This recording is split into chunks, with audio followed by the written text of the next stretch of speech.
जी धर्म सिंह जी, आप home guards हैं और कोविड-19 में आप होम गार्डों ने बहुत अच्छे कार्य किए हैं समाज की सेवा के लिए।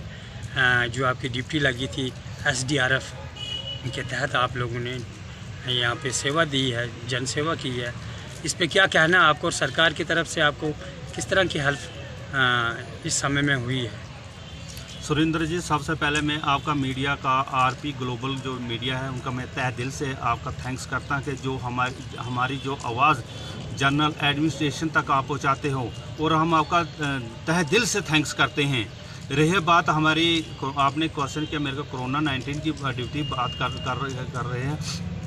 हमने लखनपुर से लेकर हमारे जवानों ने कश्मीर तक ड्यूटी की है। ड्यूटी भी कोरोना सेंटर में ड्यूटी की है, कोरोना-19 ड्यूटी की है। कोरोना पेशेंट को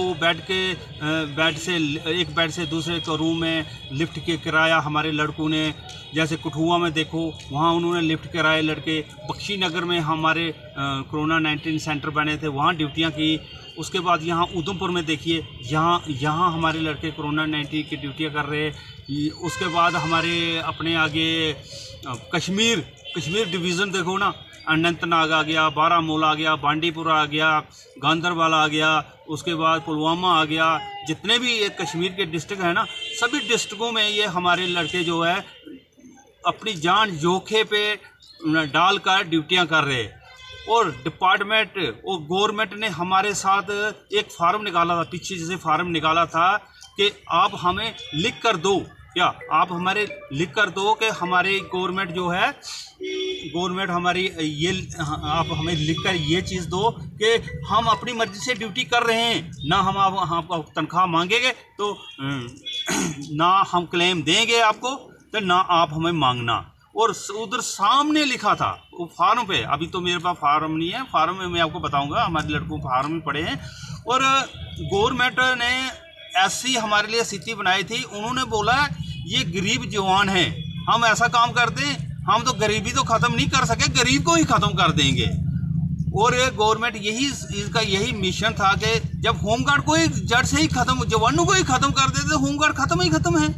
इन्होंने ऐसी हमारे साथ पॉलिसी बनाई है, गवर्नमेंट ने ऐसी पॉलिसी बनाई जिस पॉलिसी का ये हमने देखते ही हैरान हो गए। और हमने भी अभी फिर भी हमने सोचा कि गवर्नमेंट का काम रुकना नहीं चाहिए। फिर भी हमारे लड़के गवर्नमेंट ड्यूटी कर रहे हैं, जैसे कोरोना सेंटर ड्यूटी कर रहे हैं, उसके बाद चौराहों पे ड्यूटी कर रहे हैं, उसके अलावा ये हमारे वीआईपी ड्यूटी कर रहे हैं। अभी जैसे डॉक्टर जतिंदर सिंह जी हमारे उधमपुर में आए थे, हमारे लड़के ड्यूटी पे तैनात थे, डे ड्यूटी कर रहे हैं, नाइट ड्यूटी कर रहे थे, चौकों पे घूम रहे, ड्यूटियाँ कर रहे हैं।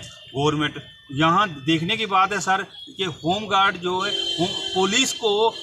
पुलिस के साथ कंधे के कंधा देकर होम गार्ड के जवान ड्यूटी करते, बराबर की ड्यूटी करते। अफसोस इस बात का लगता है होम गार्ड के साथ ऐसा क्यों सौतीली माँ के जैसा सलूक होता है, ऐसा क्यों सलूक करते हम जवानों के साथ। धर्म सिंह जी, आप मैं देख रहा हूँ पिछले कई सालों से आप बहुत स्ट्रगल कर रहा, पूरा होम गार्ड जो आपकी एसोसिएशन है, कभी राजभवन का घेराव तो कभी बीजेपी के दफ्तरों का घेराव, वो भी आपने किया। तो जिन नेताओं से मिले जो सत्ताधारी हैं, उन्होंने आपको कोई ऐसी एश्योरेंस दी है कि आपका मसला हल होगा? या आश्वासन के लिए आपने मेरे को बहुत अच्छा क्वेश्चन पूछा है। यहाँ हमने फरवरी महीने में हमने यहाँ गवर्नर हाउस के बाहर हमने धरना दिया, और गवर्नर हाउस जो गवर्नर साहब ने भी हमें आश्वासन दिया कि भाई आपकी जो जायज़ मांगे हैं तो इसको गौर करके जल्द हल किए जाएंगे। उसके बाद फिर दूसरा हमने बीजेपी के कार्यालय स्टेट जो बीजेपी का ऑफिस है, वहाँ रविंद्र रैना जी है हमारे स्टेट प्रेसिडेंट है, उनके पास भी हम मिले, और उन्होंने भी हमें यह आश्वासन दिया था कि भाई आपकी फ़ाइल जो, उन्होंने फ़ोन किया जय कृष्ण रेड्डी जो एमओएस जो यूटी पर जो प्रेसिडेंट है पूरे जो जम्मू कश्मीर के यूटी को देख रहे हैं, वो यूटी स्टेटें जितनी बनी उनको देख रहे हैं। मगर उन्होंने भी ये बोला था कि हमें पहले होम डिपार्टमेंट से ही नहीं निकलती थी फ़ाइल, वो उन्होंने फ़ाइल हमारी निकाली तो चीफ सेक्रेटरी के पास, जो वो पहले के जो चीफ सेक्रेटरी थे सुब्रमण्यम स्वामी की क्या नाम है उनका, उनके ऑफिस में फांसी। वो तो मुझे इस बात का पता नहीं लगता है, ये सेक्रेटरीट के अंदर ये क्या है, ये 1947 में जो ये गोरे अंग्रेज अमेरिका से आए थे वो भगाए थे, वो फिर भी तरस खाते थे, गरीबों पे तरस करते, उनको कोई बोलता है गरीब हैं, उन पे तरस खाते थे। मगर ये जो काले अंग्रेज हैं ना हमारे हिंदुस्तान के या हमारे जम्मू कश्मीर के जो काले अंग्रेज हैं, इनको कोई गरीबों पे कोई तरस नहीं आता। इस वक्त कितने डिपार्टमेंट स्ट्राइक पे बैठे हैं और कितने डिपार्टमेंट हड़तालें कर रहे हैं, गरीबी हड़तालें कर रहे हैं ना। ये गवर्नमेंट गरीबी नहीं खत्म कर रही, गरीब को ही खत्म कर रही है। ये गरीब को ही जड़ से ही ख़त्म करने की कोशिश कर ले, क्योंकि गरीब दोबारा कोई अपना राइट ना मांगे, इंसाफ नहीं मांगे, इसीलिए ये गरीब को ही ख़त्म करना चाहती है। और ये गवर्नमेंट हम जवानों के साथ सौतेली माँ के जैसा सलूक कर रही है। और हमारी ये यूनिफॉर्म जो हमें मिली है ना, गवर्नमेंट ने दी है, एक टोपी से लेकर बेल्ट तक, और इस बेल्ट यूनिफॉर्म की धज्जियाँ उड़ा रही है गवर्नमेंट। इनको गवर्नमेंट को ये नहीं शर्म आती कि हम इस वर्दी की लाज रखें, भाई यही इस वर्दी की भी धज्जियाँ उड़ा रही है सर। सैलरी तो मिल रही होगी ना आपको? हाँ सैलरी सर, कहीं मैंने कोरोना 19 में कहाँ किसी को सैलरी मिली, किसी को सैलरी नहीं मिली है सर। अभी हमारे जवान तो बच्चे छोटे छोटे भूखे मर रहे हैं, भूखमरी के शिकार हो रहे हैं।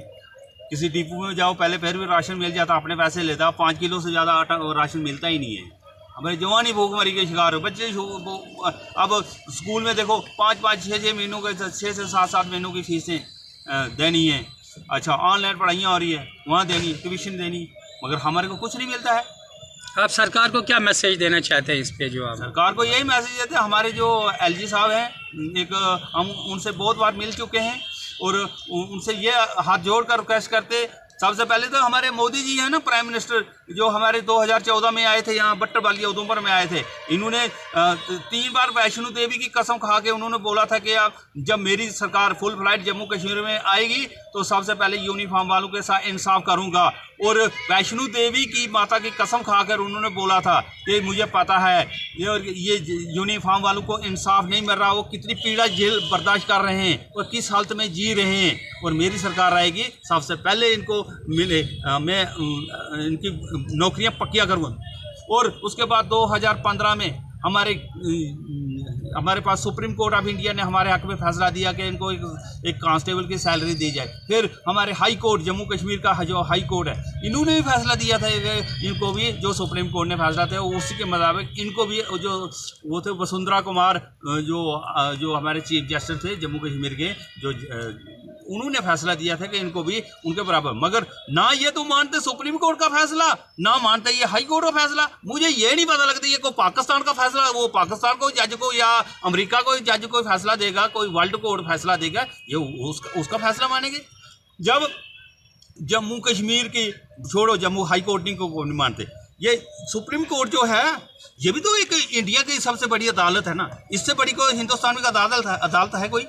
हमें ये बताइए कि कोई ये हमें को बताए ना कौन सी हिंदुस्तान की सबसे बड़ी अदालत? सुप्रीम कोर्ट ही है ना पावर। मगर वो भी फैसला नहीं मानते हैं। 6 साल हो गए, 6-7वां साल हो रहा है, मगर इन्होंने हमारे को गवर्नमेंट को टस की मस की नहीं है। फिर भी हम प्रधानमंत्री जी मोदी और हमारे होम मिनिस्टर अमित शाह जी और हमारे जम्मू कश्मीर के लेफ्टिनेंट गवर्नर जो है मनोज सिन्हा जी से 2 हाथ जोड़कर हम इनसे रिक्वेस्ट करते, हमारे पे तरस खाइए, हमारे छोटे छोटे बच्चों पे तरस कीजिए और हम जवानों के साथ इंसाफ कीजिए और हमारे बच्चों के साथ इंसाफ करिए। हमारे बच्चे भूखमरी के शिकार हैं और हमारे माँ बाप वो हम इंसान हैं, उनको एक दवाई की पुड़िया तक भी हम ले के नहीं दे सकते क्योंकि हमारे पास पैसा नहीं है। कहाँ से लाएँ सर? खुद हम भूखे मर रहे हैं, बच्चों को क्या देंगे? जहर देंगे वो क्या देंगे सर? इसके सिवा हमारे पास कोई चारा नहीं है सर। धन्यवाद धर्म सिंह जी। तो ये थे धर्म Singh ji, home guard Udhampur association के मीडिया सेल के सेक्रेटरी हैं, और इनसे हमारे साथ जुड़ने के लिए बहुत बहुत धन्यवाद। और हम आशा करते हैं कि ये आवाज़ सरकार तक जरूर पहुंचाने की कोशिश करेंगे। आपकी आरपी मीडिया की हम तहे दिल से थैंक्स करते हैं, जिससे आपका मसला हल हो, जनरल एडमिनिस्ट्रेशन तक पहुँचाते हैं। धन्यवाद, बहुत बहुत धन्यवाद।